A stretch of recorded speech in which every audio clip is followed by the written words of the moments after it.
the other big story in the NFL that I believe is going to come to a head today. At some point between 3 o'clock and 5 o'clock Eastern time, maybe closer to 5. At some point in that 2-hour window, I think we're going to find out what Peter Harvey has decided to do with the appeal of Deshaun Watson's 6-game suspension. And there have been indications all week long. The appeal was filed 9 days ago. The NFLPA filed their written materials a week ago. The rules require an expedited process. I said all along it's going to happen this week. I think it's going to happen today because I think it's going to be a 1-year suspension, indefinite, with Deshaun Watson being prevented from playing tonight against the Jacksonville Jaguars. And the later that Peter Harvey issues his ruling, the more difficult it will be for the NFLPA to do anything about it to get him on the field tonight, because the NFLPA, I'm told, is ready to go. Ready with a court challenge, I assume. All I've been told is generally they're ready to go. I assume that's the only place they'd be ready to go is to court. It's not like they're ready to go fishing about it. They're ready to go to court over this. So, Charean, against that background, the Associated Press reported yesterday that Deshaun Watson would accept an 8-game suspension and a $5 million fine. Well, that's nice. It's a little too late for that from the NFL's perspective. And see, people get confused. They think, oh, you're saying that he should get more than that. No, I'm not saying he should. I'm saying he will. I'm saying that I'm reading the tea leaves here, which are becoming increasingly clear. And yeah, 8-game suspension and $5 million fine, you're willing to do that now because you're looking at 17 and 10, possibly, if not more, Charean. Mike, do you think if he had made this offer before Sue L. Robinson made her decision, the disciplinary officer, that the NFL would have accepted this a month ago, say, before she issued her ruling? No, I don't. I don't think 8 would have gotten it done. I think it would have had to have been a minimum of 12. Now, the $5 million, that's real money. That's half of what he made last year. And I think the way you would sell this is he's missing half of this season, and he's treating half of last season as a de facto unpaid suspension because he's giving back half of what he made. So you put the two ends together, you get a full season. That's not a bad deal. It's too late for that.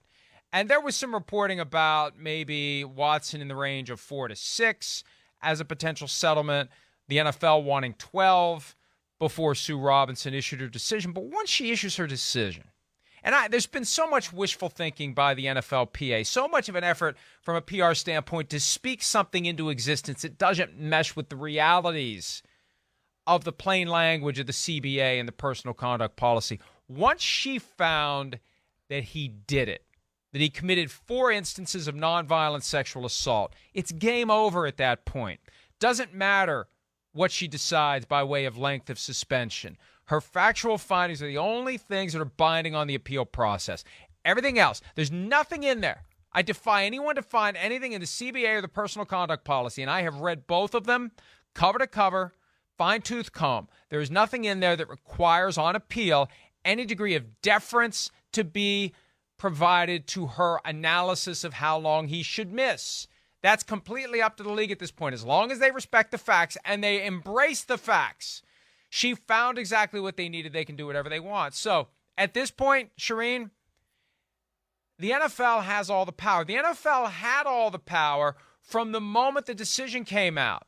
And we're like, whoa, it's 6 games. Oh, it's 6 games. Take that, NFL. Yeah, but forget about that. She found that he did it. And she used words like predatory behavior and egregious and nonviolent sexual assault. And he didn't tell the truth to the investigators. That's why we said from the get-go, it's game over. The NFL has everything they want. And, oh, they're not going to appeal. Yes, they are.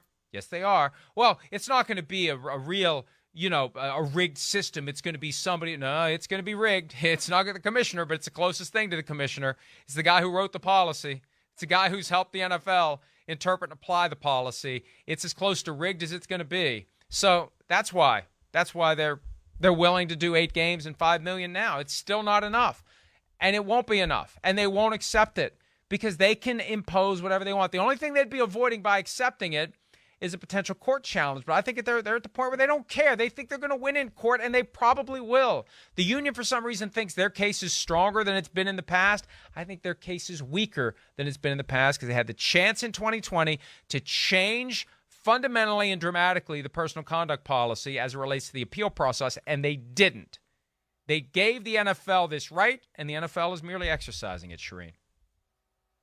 Yeah, and Mike, Tony Busby, the attorney for the complainants, that's to me is where he got it wrong. And I know you've written about this because he should have embraced what Sue Robinson wrote because, there's just all kinds of things in that 16-page report that basically says, yeah, he did it. And, look wherever you want to look. He did it. But the only problem that they should have had with the ruling is the 6-game suspension. But that just allowed the NFL at that point to do whatever they wanted to do, and they're going to do whatever they want to do.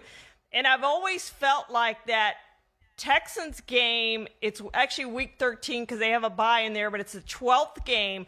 If he's suspended 12 games, he doesn't play against the Texans. And that's always, to me, felt like the demarcation of what they will accept for a suspension for Deshaun Watson. It's always felt that it would be at least through that Texans game so he doesn't play at Houston against the Texans. And I was surprised when that wasn't an early game, but that told me at that point that this thing's going to be at least 12 games, and it is going to be at least 12 games.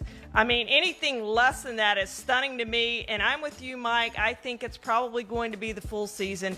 But even at 12 games, he comes back and plays the last 5. At that point, you're probably out of it, unless you can somehow manage to hang on to that point, and then he comes back. But this is a guy who hasn't played since January 3rd of 2021. And I'm going to be stunned if he plays tonight. I'm going to be stunned if Peter Harvey doesn't issue his decision, Mike, at some point today. Yeah, and as I said, the later the better, because the harder it is for the NFLPA to get a court order that would get Deshaun Watson on the field. And, Charean, I thought it was going to be 12 games and a $10 million fine before the commissioner spoke on Tuesday. When the commissioner said what he said, and he didn't have to say anything, he arguably should have said nothing from the standpoint of best positioning the NFL to win in court.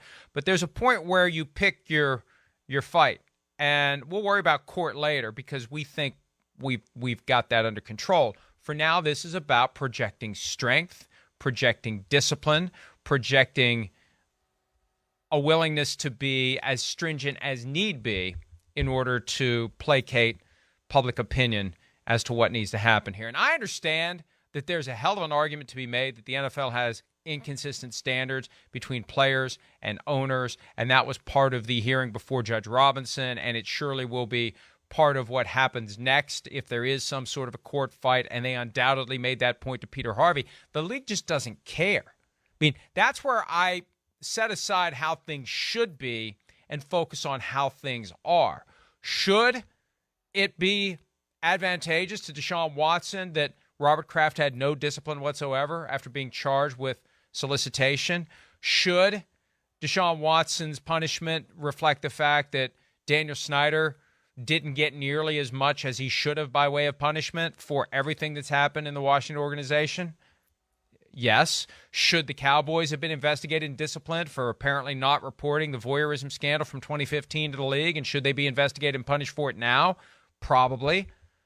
But what should happen and what will happen are two different things. And what will happen is the NFL will continue to gloss over, because it can, the disconnect between how they treat owners and how they treat players.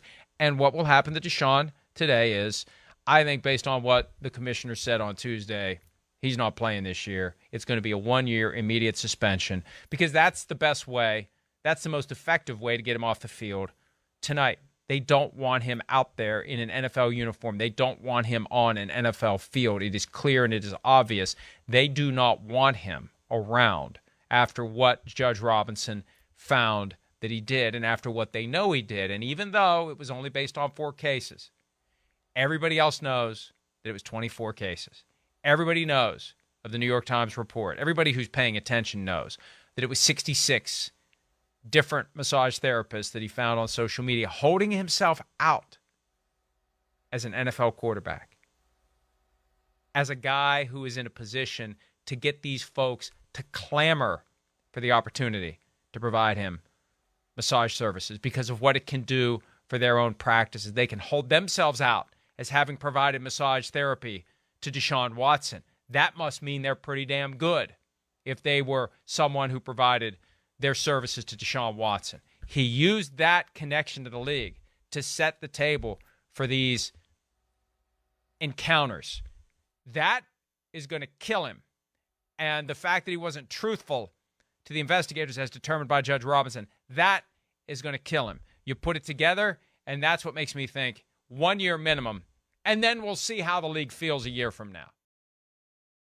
Hi, I'm Mike Tirico, and thanks for watching. Make sure to hit subscribe for the latest news and highlights from NBC Sports.